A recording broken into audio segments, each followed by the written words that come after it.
So what I'm working on right now is this old Quantum engine. And you can see it in the latest video that I did. It was completely taken apart. In fact, the only things that I've really taken off of it are this, the start cup, what's left of this, which this is junk. I don't even know if this thing's broken or not. I was looking at it earlier. I might keep that around. But anyways, a lot of the stuff that I do end up taking off is stuff that just really nickels and dimes you. Some of these, like the intake, I've seen these crack, so I do tend to save a few of these. What I'm actually going to pull out of this, provided I can prove that the crank is still straight, is I'm going to pull the whole crankshaft out of it. The whole engine itself, it's just missing so many parts that, yeah, I could probably scrounge everything I need to fix it out of my shelf, but it's going to take me quite a while to get it working. And, you know, that's assuming that this thing didn't have any sort of internal problem and somebody just took it apart and all that was wrong with it was a carburetor issue. I have no idea. But that being said, what I'm going to do is start getting ready to pull the crank out of this. And in order to get to that point, we do have to pull a few other things off. So I'm going to pull this air hat off and the carburetor. And then after that, we're going to start working on the blade adapter, which I do keep these. This one's in good condition.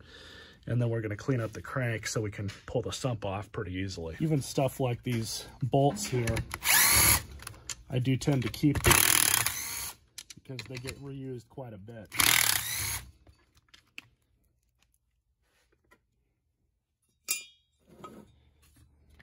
Pull this off. This will keep. The carburetor will probably throw away.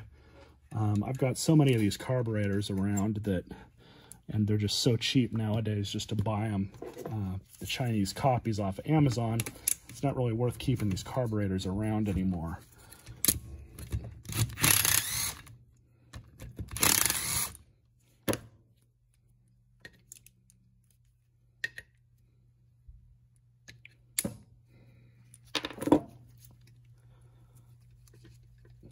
Okay, so these linkages I do save. Occasionally you do need one, especially if one's old and rusty or you mess it up or it's already messed up. These PCV elbows, I save these.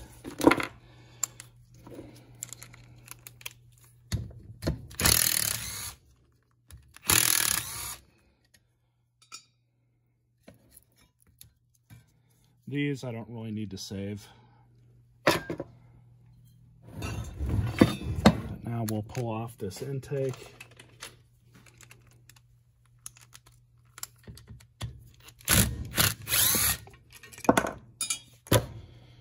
And this one does look like it's in really good condition.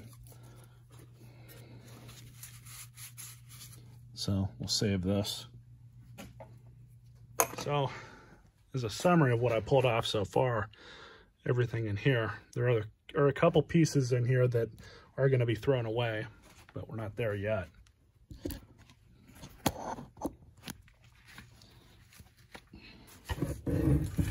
now what we have to do is see if this blade adapter will cooperate. There we go. So the keyway in it is good. We'll keep it. So now to pull off the oil sump, we'll throw a rag down here just in case.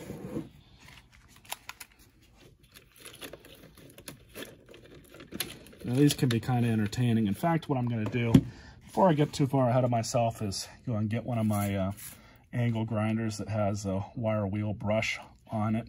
And I'm going to clean up this shaft, so it makes it a lot easier to pull that sump out. So I did clean the shaft up a little bit. Spider climbing around.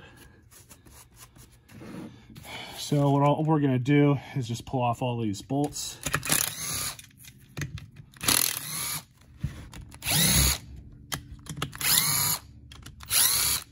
Alright, so that's all of them.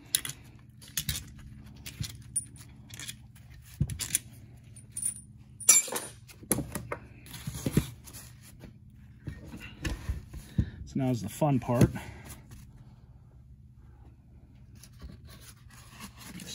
case.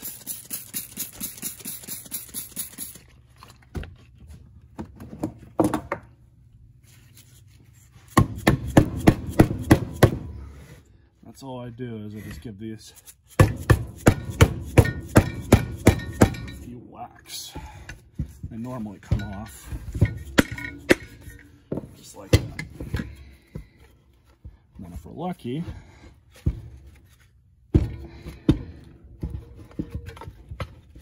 you usually twist them off.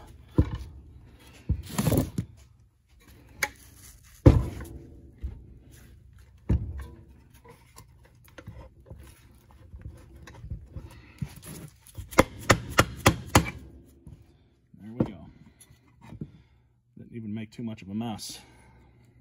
We'll dump the rest of this oil.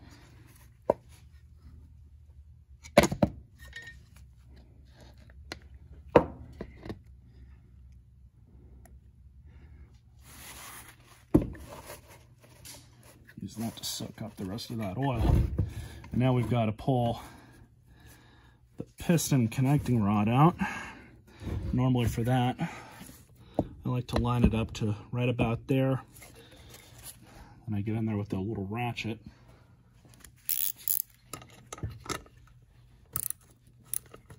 Wow, I think that's actually loose. No, it's not.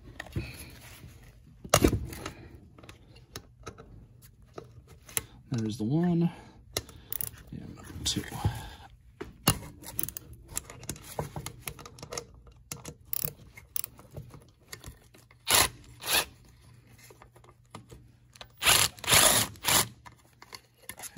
There's one, and the last one.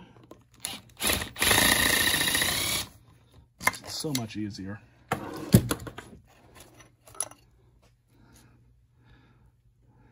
Rod cap actually looks pretty good. So let's pull the piston and the rest of it out. For that, I just roll that up. Sometimes you can get lucky and get in there with your fingers. There we go.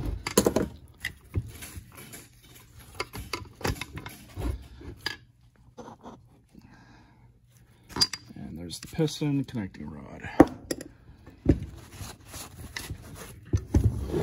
Now we're almost ready to pull the crankshaft out.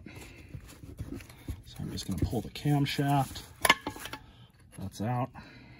Crankshaft itself.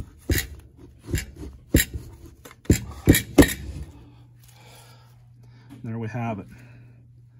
That's exactly what we needed. So this will go on the shelf for whenever I need one. And it's all too often that a bent crankshaft effectively will total an entire engine. Simply because if you ever have to actually buy one, they're generally not cheap. Well, at least in the sense that you can make any money. And we got both of these Tappets, which these are trash. There's no reason to save these. I've never seen those go bad.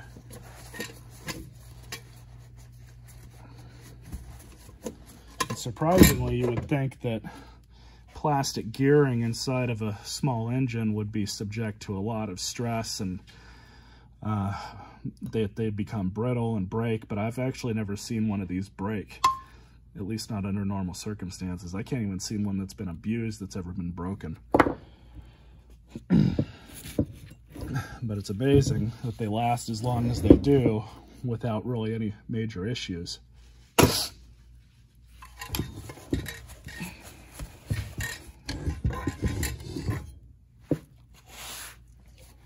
now, just because we're gonna finish breaking this down, this is just a heat shield that's basically trash.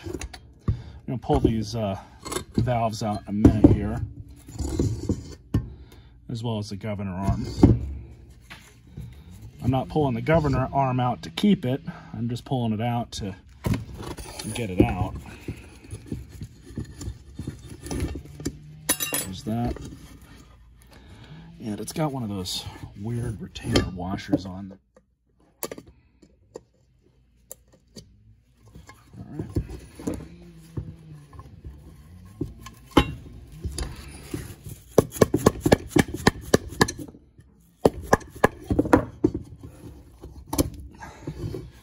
There's the governor arm. And now we'll just remove the valves.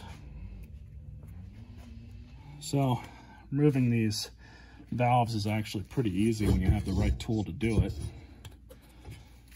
This is the tool that I'm going to use. Some of you guys might have seen it in older videos. But there's the part number.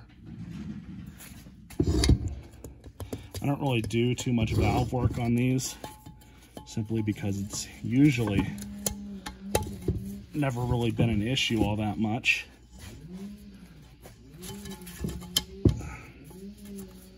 But you basically just stick it in there and you take the tension off the spring and pull it out, and that's it. These I don't keep. I do have a few of them. I have kept some of the valves too, but I've only got a couple of these on hand. Same with these little pieces here. Now just to remove the other one. There we go. Easy enough.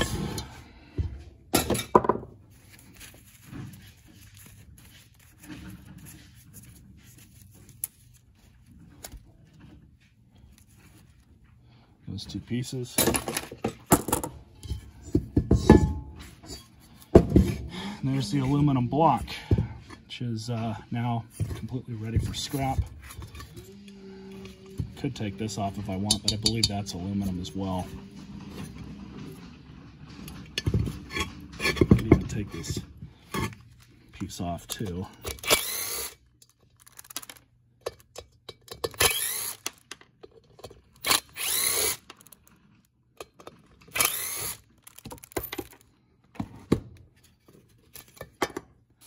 There's that. That's it.